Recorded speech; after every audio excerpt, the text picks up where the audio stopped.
recording, and I'm like, oh, cool. He is actually at his lodge, joining us from Olive Branch Lodge in wonderful New Jersey. He's New Jersey's favorite Freemason and ours too. Worshipful Brother Metal Drew, welcome back. Hey there, guys. How are you doing? We're doing good. We're doing good. Yes, So, yes. This is just one corner of Olive Branch Lodge 16 in beautiful Freehold, New Jersey. mhm, This bar, because New Jersey is a wet state, we are one of the few jurisdictions that do allow our members to imbibe in alcohol after meetings. Make that clear that yes, we are only allowed to do that after the meeting is over. We are not allowed to have, especially not during any type of Grand Lodge or lodge event. right. But this bar here was handmade by the brethren around 2014 or 2015. They Oh, actually, nice. if I was able to take my camera and show you the back, they signed it. The chair that I'm sitting in and various other chairs around the room were donated by a past master from one of his previous jobs. These mugs right here are something we call the Artificers Club. It is the beer club that is part of the lodge, and also the turtles that we have here. We have a pond here in Olive Branch. Nice. Very nice. You can pay a yearly fee to have a custom stein hung on the wall, and that pays for your beer every time you come for whatever purpose it is here at the lodge. Back in the further corner, again, if I could move my camera, I'd show you. We have the Builders Club, which is the whiskey and scotch club. Damn. Again, yearly fee. It helps stock that part of the bar because no lodge money can go to alcohol. This is completely donation. It's just a law thing, alcohol licenses and stuff like that. hmm And yeah, and again, this is just a small corner. So if any of you are in the Monmouth County area of New Jersey, come on down on a Tuesday night. We're here. Yeah, dude, I would totally be there. And I like the rule, as you kind of said it, like when the great book is open, the bar is closed. I think most lodges Yes. follow Yeah. that rule. But I love that the other social aspects of it. And as I kind of joke with you, for the 3 guys watching live on YouTube right now and the others to follow, they'll appreciate that because I'm like, is he in his basement? I'm like, when you said, no, I'm I wish in my basement lodge. looked like this. Yeah, me too. Me I too. mean, like even that closet right there, that's all Mackey's Encyclopedias of Freemasonry, Wow. probably from the 1800s. I mean, I know the light's kind of wrong on it right now, but yeah, those are old, real books. Mm, My lodge dates back to 1849. The name of my lodge dates back to 1799. nice. So we've been around for a while. Yeah, and basically every meeting is like a celebration of America 250 at your Oh, very lodge, much so. Very much which is so. awesome. Very cool. So Drew joins us on this episode of the Craftsmen Online Podcast to kind of talk about brothers, ironically, that are seeking light beyond lodge, which means outside of lodge, which, as I told you, it kind of is a very nice creamy Oreo filling here to the Oreo cookie sandwich, where we kicked off this year with Worshipful Brother Bull Garlington and his paper on Mesoterica, where we're challenging those that, hey, I got a secret. Come over here. I'll tell you the secret about ritual. And then you never really ever get the secret. You just get more distractions about it. And also, it kind of also goes back to a podcast conversation I had with Brother John Nagy about the idea of independent study in Freemasonry. So I kind of wanted to provide that to our listeners, the framework, because there's really no better guest I can think of for an episode on seeking light than Worshipful Brother Metal Drew, because of the presence that you have on social media and the light that you share with others with what you've learned. So let's just kind of start right there, like tipping your toe in the waters of Masonic Education Online. You specialize in this, like all the conspiracy, all the profane stuff that is out there. Hold on. There's my imposter syndrome coming back. Because I've said this to multiple brothers, like especially because of TikTok. People have sent me letters or like pins from their, because Masonic wages, it's pins and coins Mm, from their grand jurisdictions, and it's like in my mind, I'm like, I'm doing nothing but being a conduit for, as you described, what I've learned, and maybe there's a brother out there that didn't know that, right. didn't know that, Voltaire was only an entered apprentice. He never made it to Master Mason. Just to say something, it's for me. It started with actually my top line signer back now it'll be 10 years ago. After he signed my paperwork, he gave me a copy, or he showed me his copy and told me to buy Secret Teachings of All Ages. Manly P. Hall. He took you Yeah. right to the top level. Okay. Yeah, I like that, and that's some heavy stuff. Yes, So, literally. yeah, It's like a New York City especially phone book. It's a giant book. Yeah. it's a booster seat in my car. No, but me being the more analytical and I guess science driven, if you want to even call it that, person that I am in general, not just in masonry, just in general, I started reading this book and I'm like, holy crap, this is full of not misinformation, but just the wrong pathways to things. So I'm like the one that always sticks out to me is Manly P. Hall, when he wrote Secret Teachings, was a firm believer, or at least espoused the idea that William Shakespeare was a different person. There was no William Shakespeare. Sir Francis Bacon, that's who it is. Okay. He believed that William Shakespeare was a pseudonym for Sir Francis Bacon. He's not the only one. There was a group of people that believed that one individual could not write the volumes of work that Shakespeare did in such an eloquent way. So a Shakespeare hoax. Yes, in a way. Well, yeah, okay. absolutely. Interesting. And All I'm right. like, how is this, like, where did this come from? Like, how is this a conspiracy or a hoax? Like, because growing up, at least for me, like Shakespeare was like a college level course. Yes, yes. Along the lines of other historical writers, but like Shakespeare of all things, theater in general, that is their god. Like, yeah. So how are you going to claim that it's someone else? Right. I'm immediately going back to English literature in my senior year of high school and like getting sweats and having to remember all the terms and that was heavy. I loved reading. I read Othello in high school, and I was Iago, and I loved it because of the way it was written and interacting with my classmates in the way that only a scumbag like Iago did. If you remember that play. But again, just for those who don't know, go back and read Othello. Again, it's Shakespeare, absolutely. So it's heady, but go and read it. We'll schedule some time this weekend. I'm good. Masonic Book Club. We read Macbeth when I was in my class. We read Macbeth. So did I. And so did I. And again, it's like, how is this a fake person? Yeah, it was the witches and the conversations and the old English and yeah. That was by the pricking of my thumb, something wicked this way comes. Like, So it's interesting because most people go pursuing answers from Manly P. Hall. You're one of the first brothers that I've heard that goes like, shoved in my face. Yeah. And it was like, well, I started reading it and then it started spawning all these questions and I had to close, thud that book and go looking for all these other places. So where did you go to find your answers on the Shakespeare hoax and what was going on with all that? Well, I mean, I'll be honest, Google, come on. Like I've said in my TikToks, you hold the universe in your hands. You have a cell phone now. There is so much interconnectivity with everything.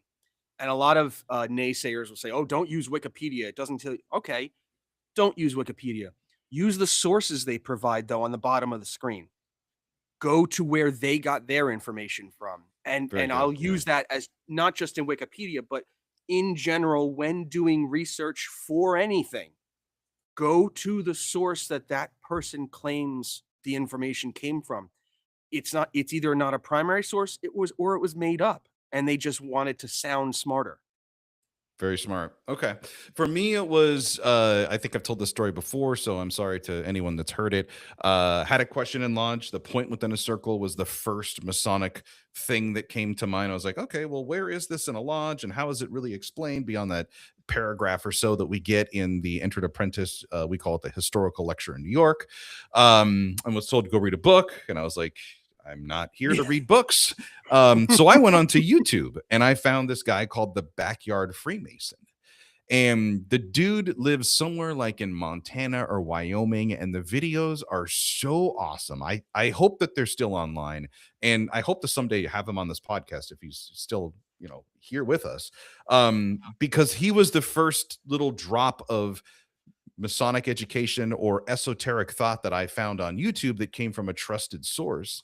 And not only was the video, the shoots of like just the empty highways and watching, a herd of Mhm. sheep go up the side of a mountain while he's explaining something, but how he talked about it, it made me start looking for other sources. And I eventually got to Albert Pike wrote a very thin expose on the point within a circle, as did many other brothers. And I got that and kind of got more of the religious and traditional implications of it, and started forming my own opinion about it as how it is one of the most widely sought after symbols and has such a diverse meaning that there is just no one answer of to Mm. what the point of within a circle is. But to the point of our conversation here is that I think these are healthy examples of brothers looking for that light. And when you find it, as you said, like find reliable sources that are peer reviewed or trusted, and Right. then bring that information back to somebody and have a conversation with them to not only verify that this is actually true, or they're like, okay, yeah, that sounds realistic if they don't know much about it, but also to have that healthy exchange, that dialogue, the sharing of ideas, because that's really what Freemasonry is about. So to piggyback off of that, as with most lodges, the first officer position I held was the steward. Hmm. And the worshipful master at that year literally pointed to people and said, "You're doing a presentation on this. You're doing a presentation on this." It was nothing that any of us knew about. He Mm. gave me the Spirit Fire, which is like about a paragraph long example in Secret Teachings, where Manly P. Hall talks about the spinal fluid, and the pineal gland. And that's Okay. all yeah, exactly. And like for Yeah, for what the- for a Mason that was only at the time months old into Mm. Masonry, to try and to look at something like that, and again, back to my scientific mind, look at this and go, "What the hell are you talking about? What is Yeah. this?" And Yeah. It's then be voluntold to do a 15-minute presentation on it really kind of forced me not only into the public speaking aspect of Freemasonry, but also the more research oriented. And I'll admit, I failed horribly at that presentation. I gave up. It was about a 10-minute presentation, and it was more back and forth with brothers than it was me speaking on the subject matter. mm. But I Th- think that back and forth helped me as a quote unquote researcher for the topic, and also established my thought pattern to the brothers and what I specialized in. right. Because the whole point of like education is you're going to go to your experience, your background. And as much as I know about you, Roman Catholic, you're kind of going back to, your religious, wheelhouse is like, okay, I know some things I can pull from here. I've never heard of that before. I've literally tried to read one chapter of Manly P. Hall's book just because I needed to get like one piece of. I have no desire to read all of it because it's very heady to say the least. Yes. And the other challenge that runs into through all of this is while you're out seeking for this, especially when you don't know. Freemasonry is not like the Matrix where you're like, I know kung fu. It does not work that way. You know what I mean? I'm a third degree master Mason. I know everything now. Yeah. And anyone who tells you right off the rip, if they're like, oh, yeah, I know everything about that ritual, I know everything, but you're like, they are so full of it. And you can tell them that I said that because no one can know everything. There's always going to be a new angle or idea or thought that's involved. And that's what we love about this. And that's kind of the point of this whole episode, because we're told, we're promised or guaranteed something, depending on what jurisdiction is, at a certain point in your Masonic career that, hey, this is everything the lodge can show you. And now you can go out as a master mason, and anything you want to know about Freemasonry, it's fair game. Like, go at it. And that's Mhm. the title of this episode is The Unfulfilled Promise, right? Or The Unfilled Promise. It could go both ways on that. And you are out there with your little cup and you're trying to catch every little raindrop of Masonic knowledge that's out there. But the thought of it is that you have thirsty brothers back at the lodge. So bring it back. Because the point that, we were talking about beforehand, and let's just get to it right here, Drew, is it does nobody any good if you know everything, but don't share what you've learned. Yeah. Yeah. I made the quote before the show started that I read somewhere, where if you claim that you know all the esoteric secrets, or that Freemasonry is esoteric, you're just a gatekeeper in the Mm, negative sense, not in the sense of guarding the West Gate. You're just gatekeeping secrets now. Why? We are taught even as an EA, that we are supposed to be building not only ourselves up, but by building ourselves up, we're building up our community and it spreads outward. So how is it that you're going to go out and you're going to read Born in Blood and then, keep it to yourself, whether it's a critique or it's an approval of the book or anything? Why are you just going to sit there and read it and not share how you felt about that book with at least two other brothers? Mm. That was one of the books that I read early on, and I'm like the first half of it, I'm like, why are they talking about the Knights Crusade and Acre Hmm. and all these ancient kingdoms in the Middle East and the fighting and then all of a sudden bloop, it started to make sense with just a turn of a page. But also the other unique thing about that book is that was one of the first books I came back to Lodge, and I'm like, I must have read it over the summer because Mm, that's the only time I would have had time to read. And I felt so much smarter. And I couldn't wait to talk to people about it. And they're like, well, that guy wasn't really a Mason. And this, and this are not really true about that book. And I'm like, I feel totally crushed right now. I thought I could believe right. everything that was in a book. Like, what are you Yeah. talking about? Yeah. Yeah. And Um, and that's how Secret Teachings was at least shown, or Manly P. Hall in general was espoused to me, that he was this huge philosopher and like he was the be all end all of Freemasonry. Never mind Albert Pike. We're northern jurisdiction guys. We don't care about Albert Pike. But like Manly P. Hall was this godsend to Freemasonry for some reason. And then right. you go and you read even like Seal of Solomon or Secret Keys. It says right in the beginning, Manly P. Hall wrote that when he wrote those books, he wasn't a Mason, and the only information he had was available in a public library. Mm. It's right there in the 10th edition of Lost Keys of Freemasonry. It's right there in the preface.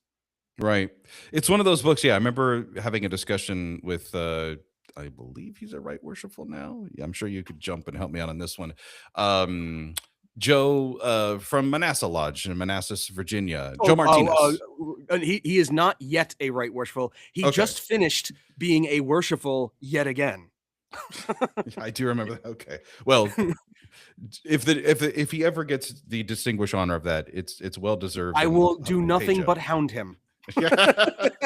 But the biggest, and he'll know when I say like the biggest Manly P. Hall nerd and fan that I know, and we had a whole discussion on a episode in the past about his books and how many of them were written when he Oh wasn't a yeah, Freemason, yeah. and just how right on he was getting the target of that, the red dot in the center of that target with the arrows, that it was like, dude, you need to become a Freemason. Like we need to get you.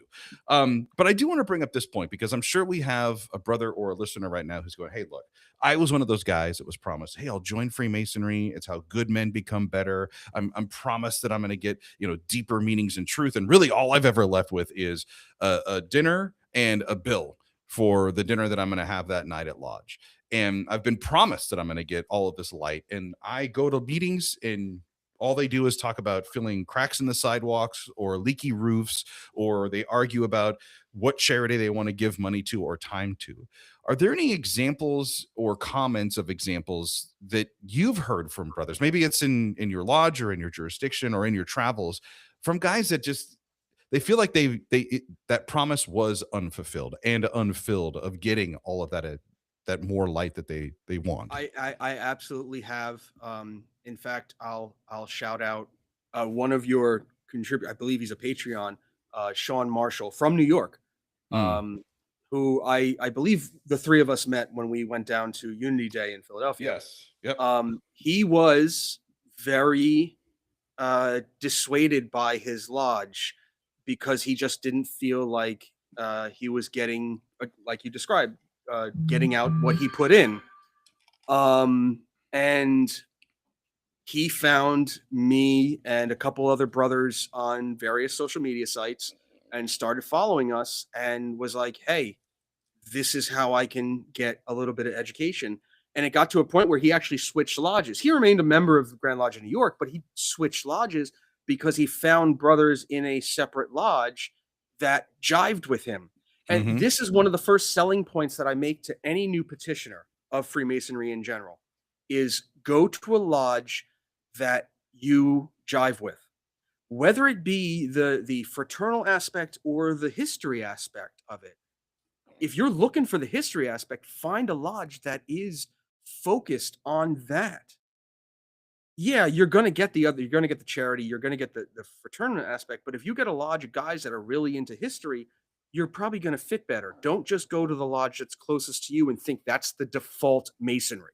Yep.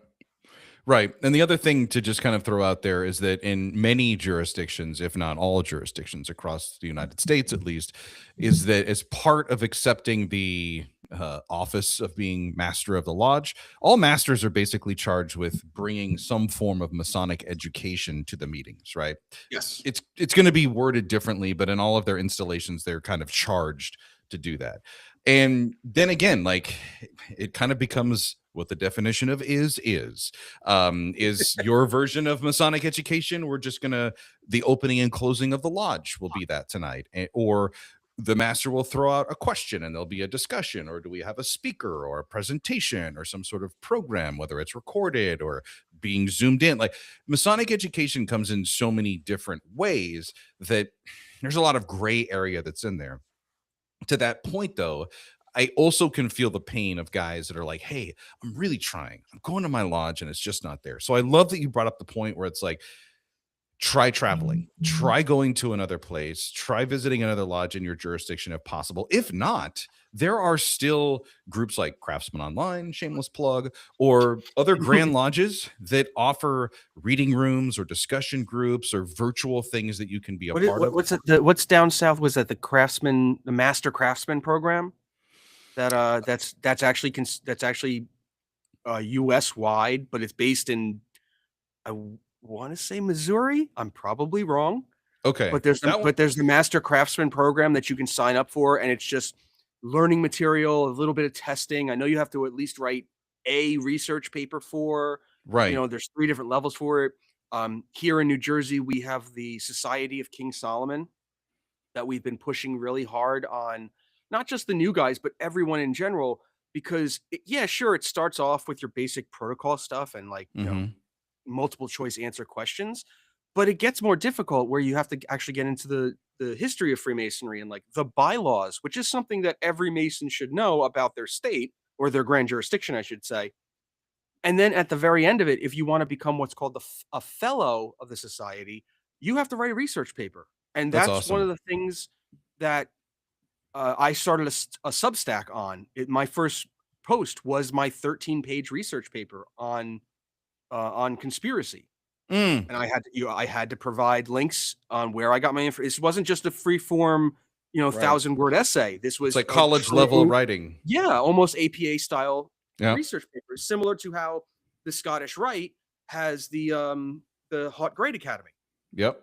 Where you love this.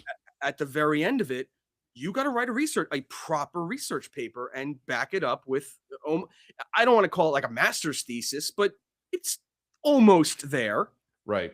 Persuade with facts, not feelings. Yeah. Yes. I love that. Yeah. Yes. Yep. And it's peer reviewed and it's been vetted. And now you can sit here and point to this paper and say, yes, I have mastered this, hence Master Mason. That's awesome. Yeah. I think the whole, what the precipice of what started this podcast discussion was over the holidays. I was going through my old iPhone before I switched over to a new one and was going through my photos of like, what do I keep? What do I ditch? And I had snapped this picture of Worshipful Brother Andrew Hammer's book, Observing the Craft. And it was a quote. And I was like, oh, I got to share this with Drew, where he says, quote, "How many of you have felt utterly lost in this thing called Freemasonry because there seemed to be nothing of what you thought there was in it?" End quote. And I'm going to ask you this question now with the reflection of being a past master, having that experience. Like, how does that land hearing Hammer's words now versus when you were a newly raised Master Mason, just kind of trying to find your way into the ocean of education? So it's almost comical, because by the time you reach the East, some of us get there quickly, some of us take every chair. It all depends on your journey to the East. I was a quick worshipful master. I skipped 2 or 3 chairs because of various reasons. You still flounder.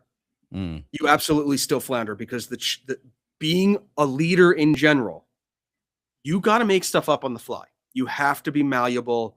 You have to be open to counter ideas to what you thought you were going to run your lodge like during that year.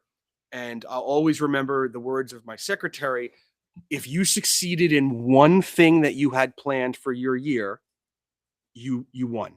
You got Mm. it. In New Jersey, we only serve as worshipful master for 1 year. I know there are jurisdictions where some worshipful masters serve, consecutive turns for 2 or 3.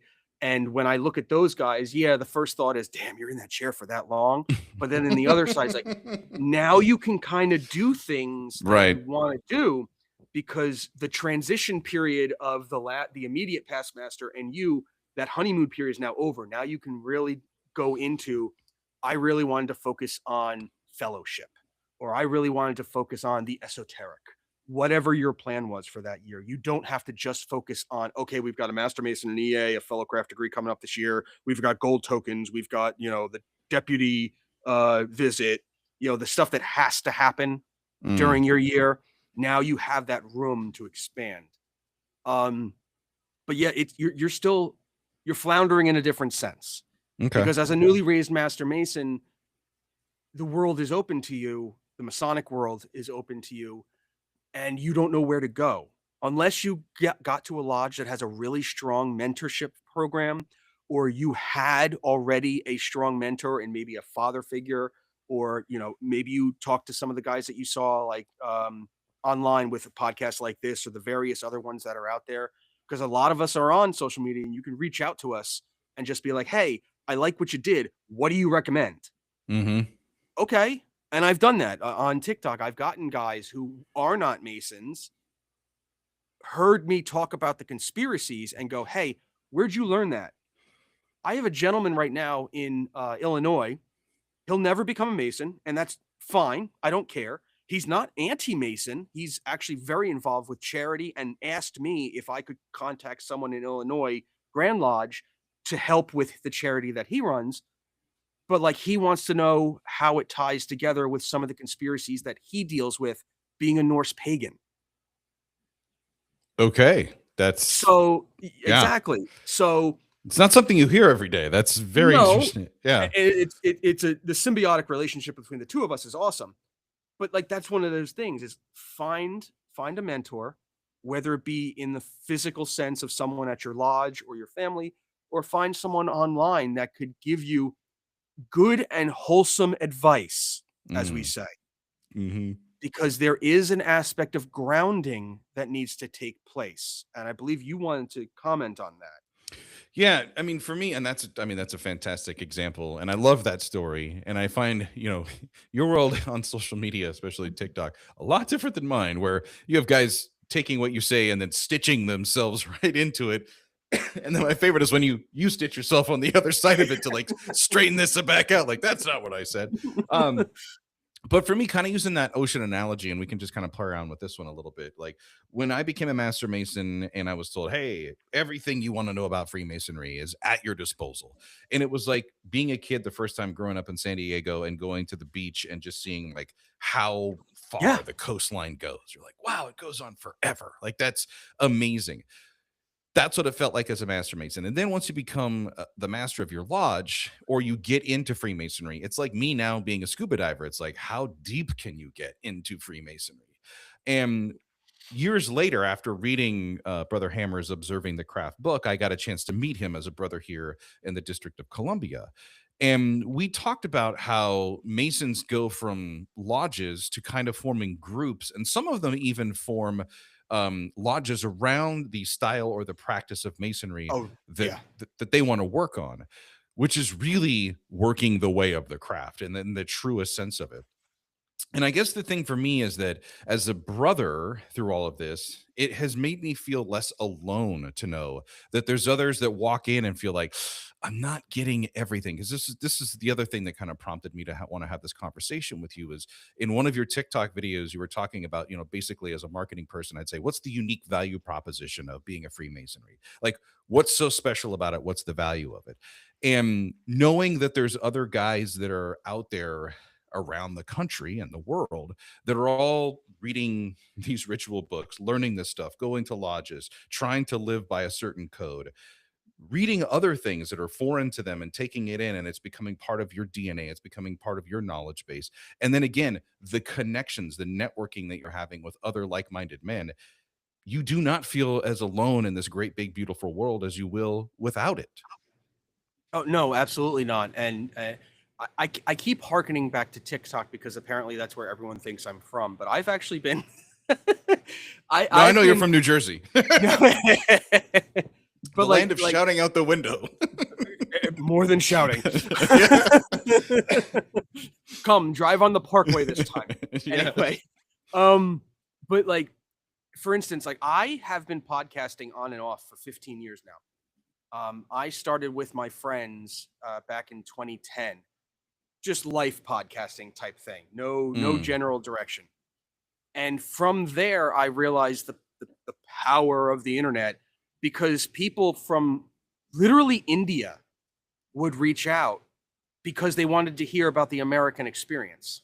And one of the biggest fans of our podcast was an Indian gentleman who happened to also work in America, but like he only flew over here to do like little things, and then he went back to his company over there.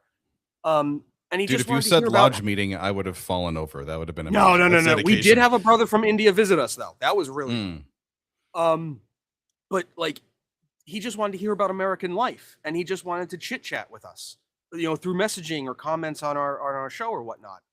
And then having joined Masonry and being a part of the social media experiment that it is, whether it be on the Facebook groups or doing a podcast with my own lodge mates, or being with you, or being with the Winding Stairs, or any of the other multitude of Masonic shows out there, it just goes to exemplify the universality of Masonry.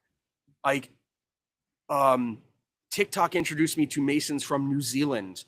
New Zealand has all 3 constitutions: English, Irish, and Scottish. 3 all in agreement Grand Lodges that you could be part of each one of these constitutions and have a completely separate Masonic experience, all within that little island. And then going further than that, finding that this brother not only is a Master Mason and has done similar things, but like we're also dads. We're also fathers of autistic children. We're going through the same stuff. We can, even though we're literally a time zone apart, a day apart, technically, we can communicate on a similar level. Another great example would be that when you're a new Master Mason, you don't know about the other Mason, be it Prince Hall or Grand Lodge Estate. You just hear about, there was a racial divide. Why? Why was there? Where does it come from? Yep. How does my experience differ from their experience? And meeting brothers like Brother Damien Jack, who actually is one of the co-hosts of the Prince Hall Think Tank podcast, listening to him and hearing about the experiences and how much more strict they are and how proud they are to be Prince Hall Masons is incredible. And I've within the last couple of months, I've kind of just like slid into their side of the algorithm because they inspire me so much. They inspire me to be not only a no-nonsense Mason, but a no-nonsense individual. Like, you're not going to come onto my little sphere of influence and try and play that either bogus Masonry or that conspiracy stuff. I'm not there for it. He's New Jersey's favorite Freemason, ours too. Worshipful Brother Metal Jew. He is also the only guest on the Craftsman Online Podcast that has his own intro music, which I can't play for you right now, but when you hear this in its full produced version, you'll be like, this rocks. Don't worry, I'm not going to leave you hanging. It's going to be metal. It's going to be metal. If I don't hear Slayer. No. It's definitely not Slayer. Well, man, now I'm wishing I could remember the name of them, where they dressed up like bees and ran around on stage just to get you, but I can't remember the name. No, we talked about the MT Stinger or Striker or what was that? Oh, Striker. Oh, geez. Just put Iron Maiden and you'll make me and the other brother. I'm sorry, I forgot his name already. The last time I was on the Franklin. Yes, Brother Franklin. Just put Iron Maiden and we're both good. Nice. But you're also one of the deeper thinkers, and that's what I love having you on the podcast for. Again, you can find Metal Drew, that's his handle, on Instagram, TikTok, that's where I'm on social media, and everywhere else that he is. And as he mentioned, yes, there are other Masonic podcasts out there, and he's often Listen, I'm sorry. I have okay. I have to support your competition. All good. And he's often a frequent guest there. Why? Because he's good. And one of the things that we've talked about is Jacob Ernst and the philosophy of Freemasonry. And in that, he wrote that Masonry should help us, quote, identify and develop our strengths. And this can kind of be a challenge. Let's go back to being in the East and kind of in that mindset. Most lodge meetings are kind of focused on, oh, was the opening good? Okay. And then there's this business meeting that happens, and then was the closing good? And sometimes the Masonic education portion can be an afterthought, right? So if we started a new rule, and this is a challenge I'm going to throw out to you, without a PowerPoint deck, how would you, if you were told, hey, Drew, you're going to be sitting in the East as the guest master at our next meeting of the lodge, how would you bring in something that you've learned outside of the lodge inside with your brothers? And what got me thinking about this was our discussion with Franklin Ring, brother Franklin Rings, on how metalheads all connect to the music, and there's like this community that exists between them. So, okay, I'll point to an example that's more recent to me. Being a part of TikTok, obviously you start to get little splinter groups that happen, and like you'll get Discord channels or WhatsApp messenger groups and everything that you form with these brothers that you meet online. And a brother that I met online, along with some other brothers, got together and we just started, talking back and forth, and they brought up the idea of Dungeons and Dragons. And nothing to do with Stranger Things. So keep that's no. More to do with Baldur's Gate, because we're all gamers. So we brought up the idea of Dungeons and Dragons, and they brought up the idea of, they asked me to be the dungeon master because they like the way that I enunciate things and how I spoke. And they wanted me to do and make a campaign based around the third degree. He yells pretty. Yeah.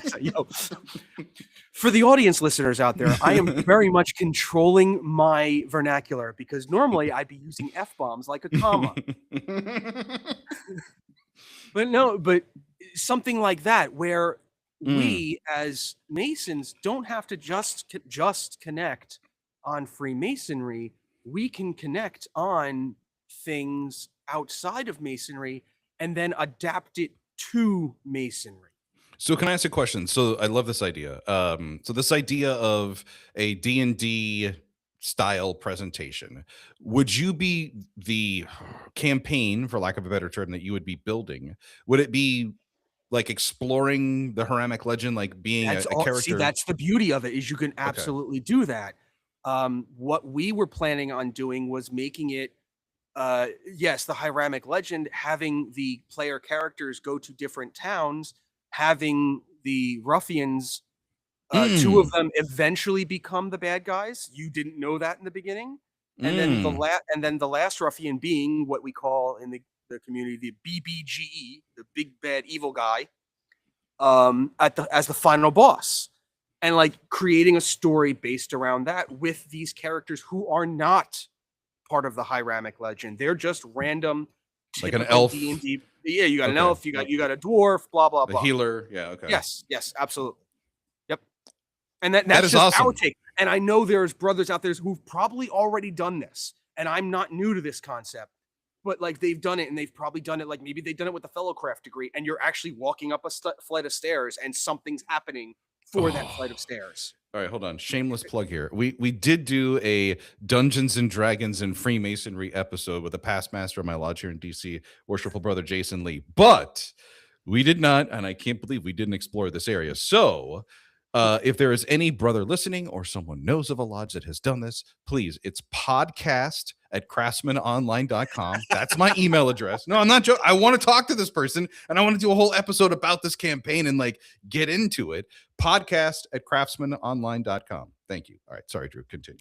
No, but like, and that's just one thing. Or you have bands that, like, again, to plug your competitor, the Masonic Roundtable. That music that you hear in the beginning and ending of the show was by a band of brothers named the Fellowcrafts. Nice. They were all brother Masons that got together and formed a band and made music. Here at Olive Branch, we have a couple brothers that have a cover band and they play locally. Mm. And only one member is not a brother. Everyone else is either a brother from this lodge or one of the lodges in the district. Yeah. You know? So here's what's interesting. I love where you're going because I want to go back to that, freshly minted, newly raised, sublime Master Mason.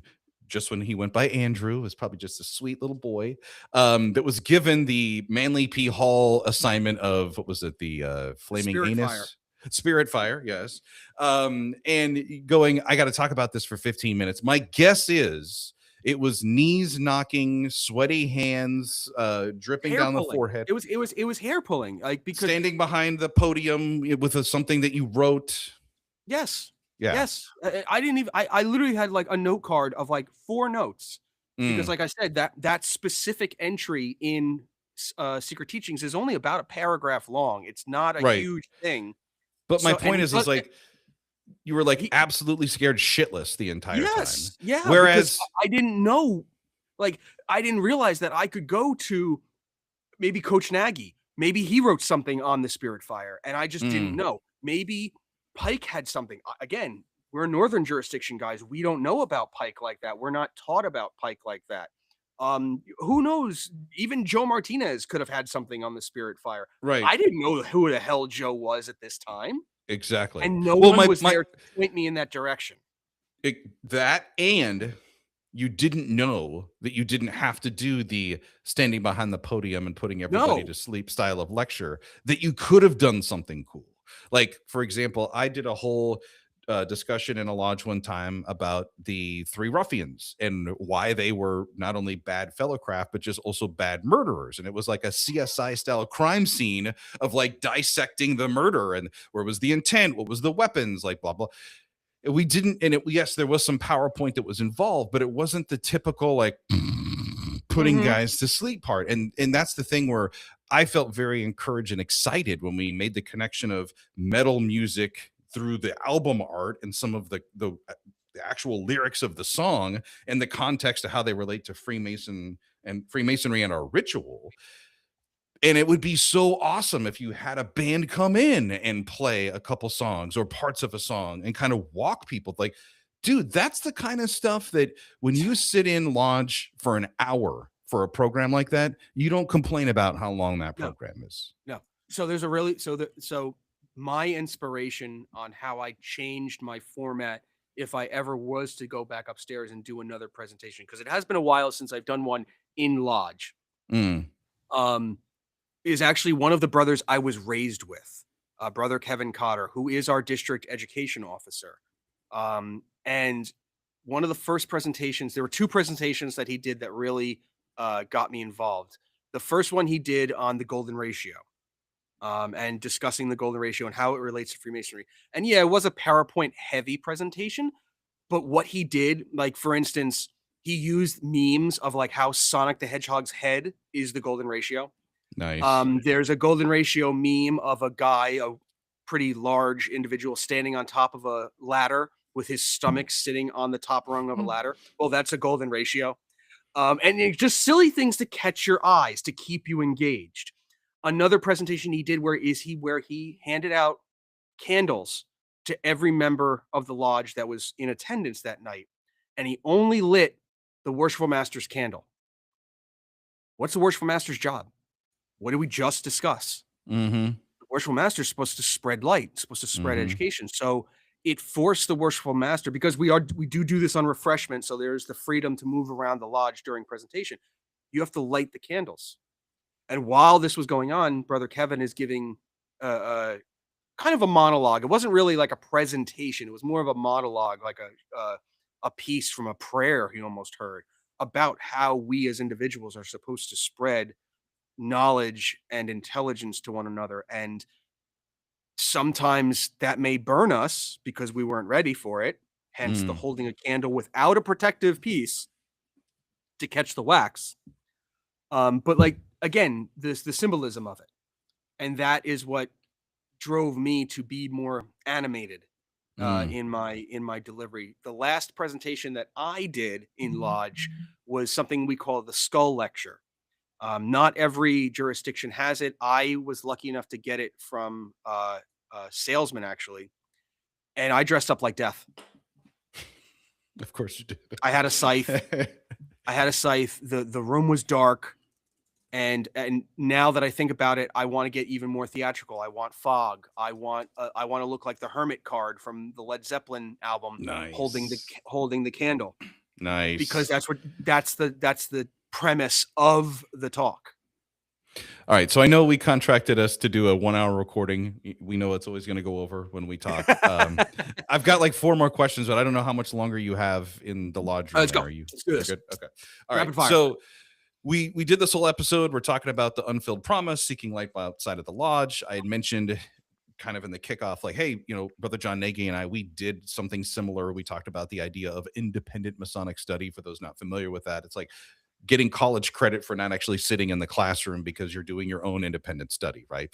And how this could kind of be an option for brothers, but never really a replacement from the lodge experience. So the challenge is like, how do we grab those Masons in name only guys and get them to come back in instead of wanting to just, oh, I'm just going to stay home and read a book or watch Drew's TikTok streams?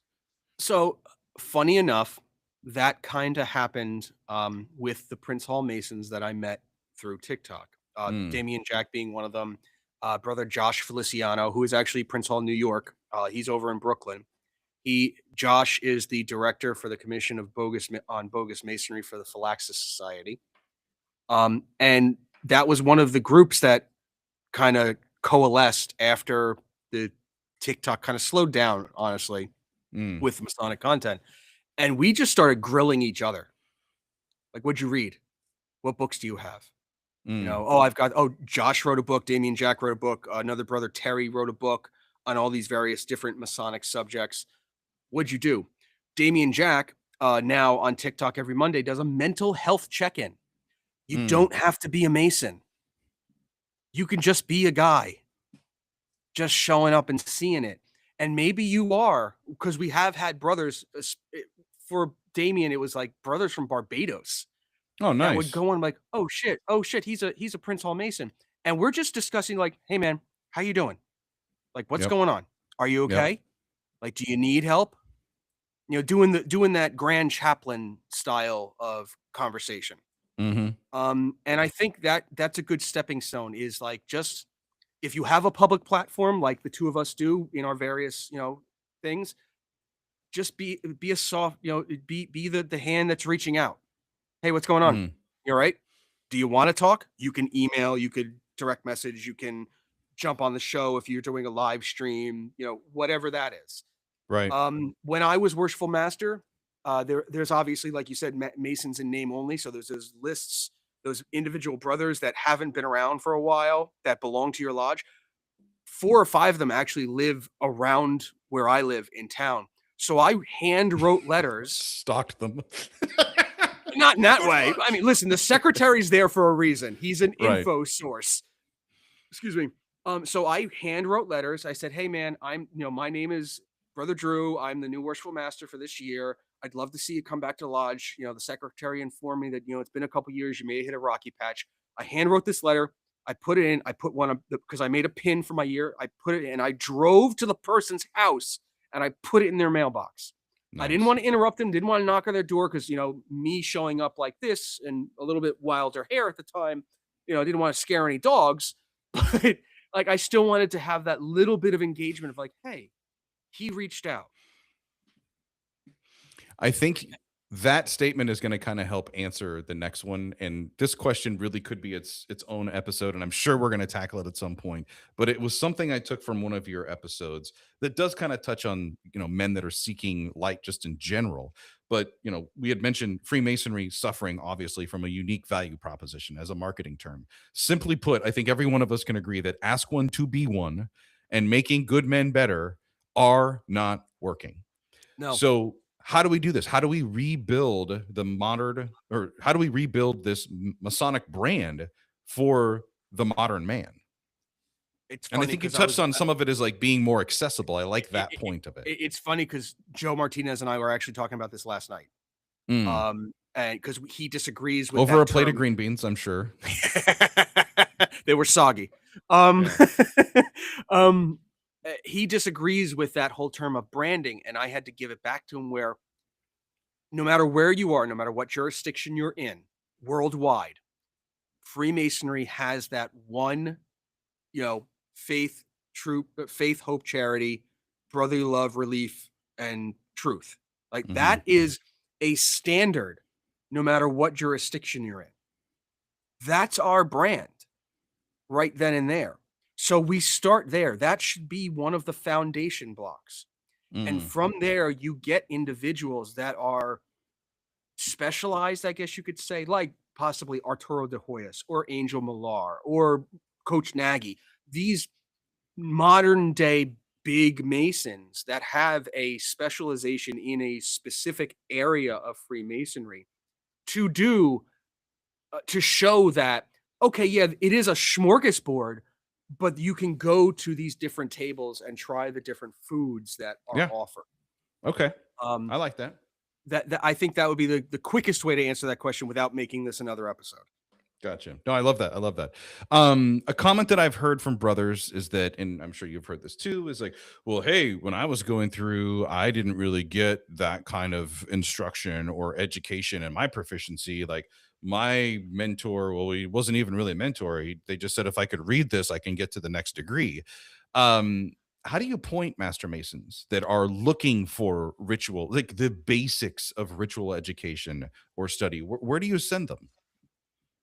As you wipe your First eyes. off, Yeah. first off, like I said in the beginning of this episode, you have the universe in your hands. You Mm, have Google. Well, in this case, you have social media. You can, if you're not getting you as a Mason, not just a regular person, as a brother Mason, as a newly freshly minted Master Mason, if you feel that you are not getting the promise that was given to you, reach out to someone. Even if it's in your own jurisdiction, maybe there's a brother in your jurisdiction that's doing what I do, what you do, what the various other brothers do. Reach out, mm. talk to them. You have the connection there. Introduce yourself properly. Hey, I'm brother Joe from, this lodge in bum F wherever. You Mhm. know, I don't, because I'm such a country like, great example right here. The godfather of my daughter is a Mason in Georgia. Okay. He's literally in the boondocks of Georgia. Great little lodge, little farmer lodge out there. They do their ritual, they have a good time, they've got plenty of fellowship. But when he wants to do masonry and learn the history, Mm. I pointed him to Dalton Lodge, to brother Jimmy Densmore, to brother Kevin Manning. Still Georgia Masons, other side of the state, unfortunately, Mm. but he can connect to them through Facebook, through TikTok, through Instagram, whatever, and discuss other avenues of masonry besides coming to me. Like, sure, he's got the connection in me because we're friends. We've been friends for years, but now you've got a brother in your jurisdiction you can go to. Yeah, no, I love that. And that's the other thing too is that if anyone that's been through a 12 or any kind of step program, it's like, oh, the first part of finding a problem is admitting there's a problem. I add my little caveat where it's like, well, if you've discovered that there is a problem, the good news is that you're also part of the solution, right? If you're 50% part of the problem, you're 50% of the solution. So if half of the problem is that you don't feel that you got the thing, don't go blaming your lodge for that. To what Drew is saying, I think most of us live in communities or towns or cities where there's more than one Masonic lodge nearby. And if not, then dude, you might have to invest and make a little bit of a road trip sometimes to go get these things that you're looking for. There's also a pendant and concordant bodies, and I'm not trying to push people in there as the solution, the end all to be all, but it's another resource that's there. You're going to find more guys that are more engaged because that's really what you're looking for, is that you felt like you didn't get something. And even if you did come from a lodge with great proficiency, like I did, my mother lodge prides themselves on the level of proficiency that we have to go through the degrees. But I still didn't feel like I connected on really anything that much.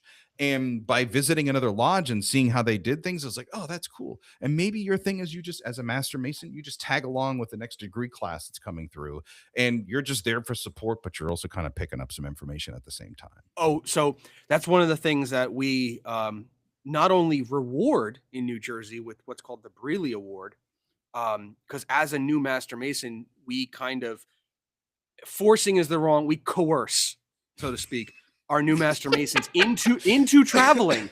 In New Jersey, as I will always say, pins, coins are the Masonic wages, and you will get a pin if you do this list of things that the New Jersey Grand Lodge asks of you.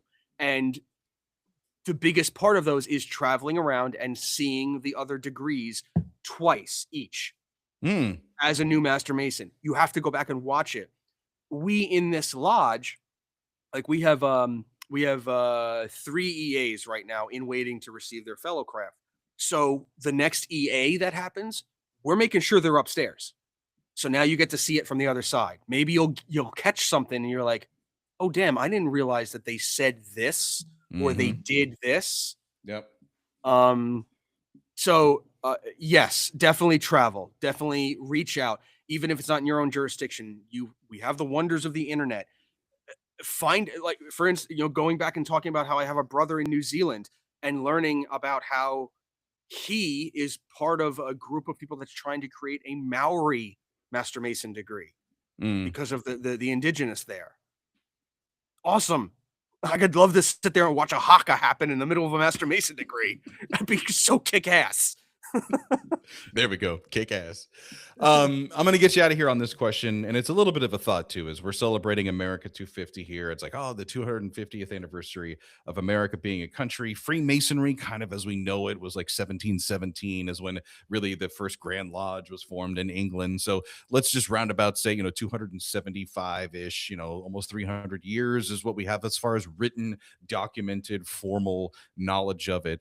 But what's impressed me is someone who's just as a casual Masonic researcher is to see the fingerprint that each generation has had since about the 18th century on what they wanted to do and how they wanted to define the craft or practice the craft during that generation, during that time, right? So I'm going to apply that context to this question, which kind of builds around the old quote that if we aren't teaching this to them in lodge, they are going to learn it from somewhere else, ... So Drew, how do you see this lack of Masonic education right now in our lodges impacting the next generation of Masons? Negatively.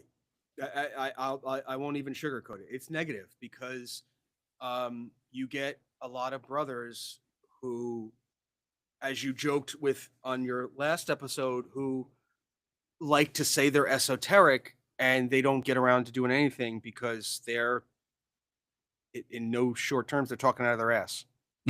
And I don't mean just esoterics, in general, Masonry in general. Like, you get guys like, for instance, the forget-me-not. How many times have you heard that story? How many times was it right? How many guys actually know the history of where that pin comes from, why we've collectively started wearing it? Yeah. So, even going back to Manly P. Hall or Born in Blood or any of the books that are out there that are name dropped so often, how many other brothers are out there to really counter it in a constructive manner to show, like, okay, yeah, he, whoever the writer was, is right about this, but he's very wrong about this, and this is why. Yeah. That needs to be expressed more, and because there are avenues for Masons to get out there and interact with each other outside of their echo chamber of a lodge, break that echo chamber. Go, Louisiana still doesn't accept their Prince Hall Grand Lodge down there. Why? Well, go talk to a Grand Lodge of Prince Hall Masons from outside Louisiana, and they'll be able to tell you, oh, it's because of this, because of this, because of this. And it's not always racism. Sure, that might be a heavy thing at the time, but it's not always racism. There could be just paperwork that's wrong. break the echo chamber, get uncomfortable. Your little corner of the internet that has, as I said in the paper that I wrote that Brother Robert Johnson was so wonderfully narrated, your little corner of the internet may have daisies on it, but it may be just covering the pounds of manure that was underneath it. Did you really write pounds of manure, or did you say something else? No, I said something worse.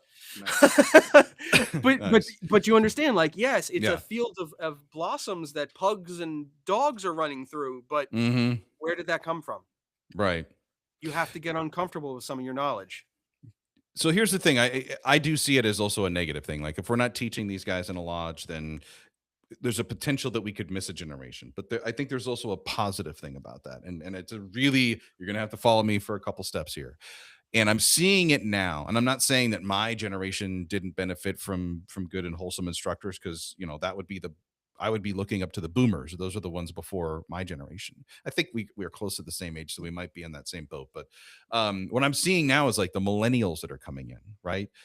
And they're asking us pointed, philosophical, deeper, more researched, more Not even the truths. millennials. I'll give it to Gen Z that's coming in now. Also, yeah. We have I just did a committee of investigation on a gentleman who just finished his bachelor's in physics and is going for his master's and possibly an undergraduate program in it. Now, his father is a New York Mason. They live in New Jersey, but like, he was coming at me and the other two members of the committee with some really good questions and kind of esoteric. Like, he was trying to connect Manly P. Hall or Arthur Edward Waite to actual physics.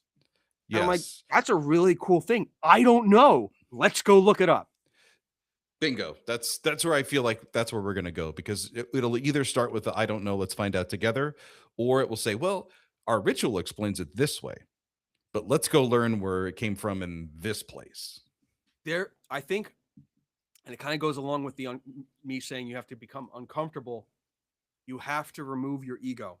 And we talk about that symbolically throughout all the degrees, but it really is hard for a mentor or a teacher to go, I don't know, but they do. Go talk to them. Yep. And the least you could ask for is that group of people, that person, whomever, says, hey, thanks for sending that guy over here. Yep. Love it. Let go of your ego. Ego death has to happen. I got to give you a lot of credit. You're the first brother I know that has sat in a bar for over an hour with drinks and cigars around you and has just been sipping that same. Literally a humidor within reach. So I will thank you so much for taking part in this episode on the Craftsman Online Podcast. Thanks again. Worshipful Brother Metal Drew, everybody. Have a good night, guys.